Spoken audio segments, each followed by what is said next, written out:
வணக்கம், welcome to சுபாஷ் சமையலறை. எல்லோரும் எப்படி இருக்கீங்க? ஸோ இன்றைக்கி வந்து வீடியோ ஈவினிங்லேருந்து ஸ்டார்ட் பண்ணுறேன். நல்லா ஜில்லுன்னு இருக்குங்க. கொஞ்சம் நேரம் இவனுங்களை வெளியே விளையாடுறதுக்கு விட்டுருக்கேன். ஸோ திருப்பி இவனை உள்ளே கூட்டிகிட்டு போயிடணும். அவன் அப்படி வந்து வெளியே போகணும் அப்படின்னு சொல்லியிருந்தான். குரோமாவில் வந்து மைக்ரோவேவ் மட்டும் இன்னும் டெலிவரி பண்ணல, வந்து நீங்கள் கடையிலே கலெக்ட் பண்ணிக்கோங்க அப்படின்னு சொல்லியிருக்காங்க.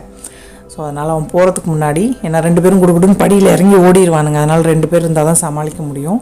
கொஞ்சம் வெளியில் விட்டுட்டு அதுக்கப்புறமா அவங்கள உள்ளே கூட்டிகிட்டு போயிடுவேன். அவன் போயிட்டு அதை கலெக்ட் பண்ணிட்டு வருவான். ஸோ அப்படி வந்ததுக்கப்புறமா டின்னருக்கு சிம்பிளாக ஒரு 1 pot மீல் செய்யலான் இருக்கேன். அந்த ரெசிபியுமே கூட இந்த வீடியோவில் ஷேர் பண்ணிக்கிறேன் உங்கள் கூட.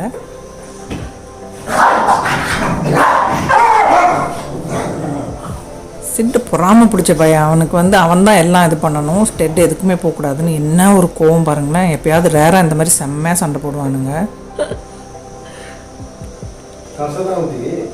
What happened? ಆನ್ಲೈನ್ ಟಿವಿ ಹೊರಗೆ ಆ ಡಬ್ಬ ನೀಗೆ ಮೈಕ್ರೋನ ನೀಗೆ ಅಂತ ಗೊತ್ತಿ ಮೂವ್ ಮಾಡ್ತಿರೋ ಅಲ್ಲಿ ಮಾಡ್ತಿರೋದಾ move ಮಾಡನೆ You bad boy. Siddu இப்படி போய் சமாதானம். ஸோ இவங்க பிரச்சனை எல்லாம் முடிஞ்சது. இப்போ போய் டின்னர் பண்ணலான் இருக்கேன். குக்கரில் 1 டம்ளர் அளவுக்கு பச்சரிசி சேர்த்துக்கிறேன். கூடவே 3/4 டம்ளர் அளவுக்கு மசூர் தால் இருக்கு இல்லையா, அது இதுக்கு பதிலாக நம்ம துவரம்பருப்பு கூட சேர்த்துக்கலாம், இல்லைன்னா பாசிப்பருப்பு சேர்த்துக்கலாம். இதை நல்லா அலசிட்டு 2 கிளாஸ் இருக்கு இல்லையா அரிசியும் பருப்பு சேர்த்து 5 டம்ளர் அளவுக்கு தண்ணி சேர்த்துக்கிறேன். நல்லா மசாலா கிச்சடின்னு சொல்லுவாங்க. காயெல்லாம் சேர்த்து நல்லா சூப்பராக இருக்கும். ஏன்னா ஜில்லுன்னு கிளைமேட்டாக நல்லா சுட சுட சாப்பிட்டோம் அப்படின்னா நல்லாயிருக்கும். ஸோ 5 கிளாஸ் தண்ணி சேர்த்துட்டு தேவையான அளவு உப்பு சேர்த்துக்கிறேன். கொஞ்சமாக மஞ்சத்தூள், 2-3 பச்சை மிளகாவும் சேர்த்துக்கிறேன். உருளைக்கிழங்கு வந்து 1 உருளைக்கிழங்கை கட் பண்ணி இந்த மாதிரி சேர்த்துக்கிறேன் க்யூப்ஸாக. கூடவே 1 கேரட், ஒரு பெரிய சைஸ் தக்காளியை இந்த மாதிரி பொடியாக கட் பண்ணி சேர்த்துக்கிறேன்.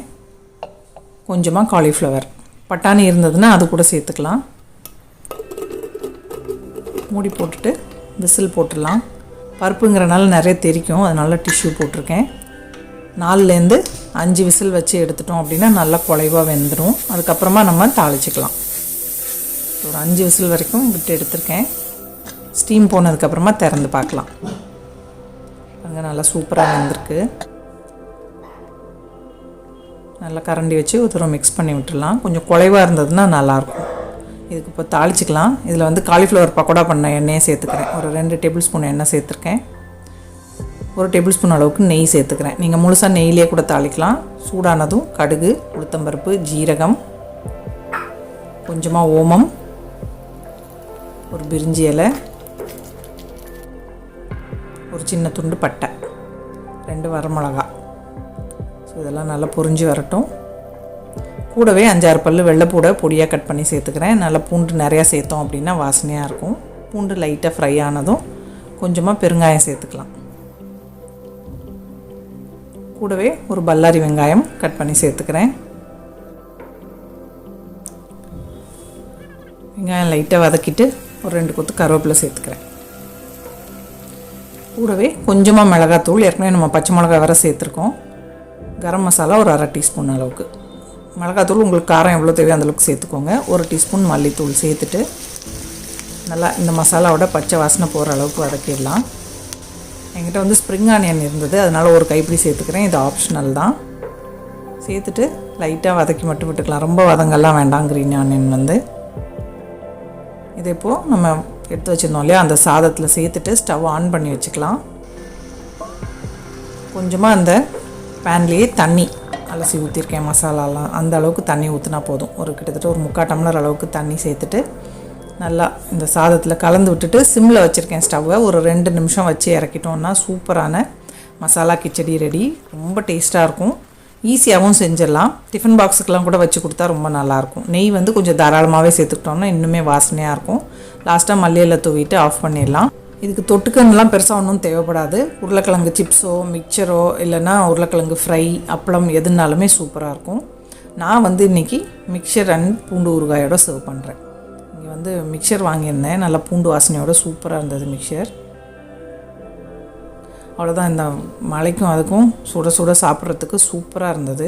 கட்டாயமாக நீங்களும் ஒரு தடவை ட்ரை பண்ணி பாருங்கள். ரொம்ப ஈஸி தான்.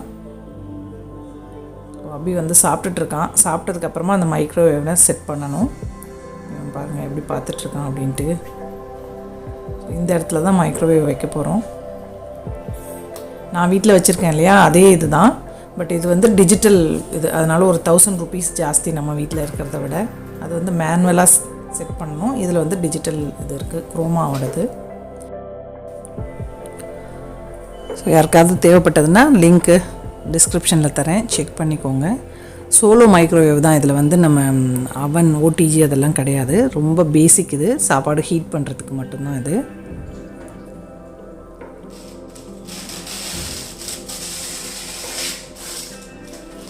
ஹோப் உங்களுக்கு இந்த வீடியோ பிடிச்சிருக்குன்னு நினைக்கிறேன். பிடிச்சிருந்ததுன்னா தம்ஸ் அப் கொடுங்க. நம்ம சேனல் யாரும் இது வரைக்கும் சப்ஸ்கிரைப் பண்ணிக்கல அப்படின்னா மறக்காமல் சப்ஸ்கிரைப் பண்ணிக்கோங்க. இவ்வளோ நேரம் இந்த வீடியோ பார்த்தவங்க எல்லாருக்கும் என்னுடைய நன்றி. வணக்கம்.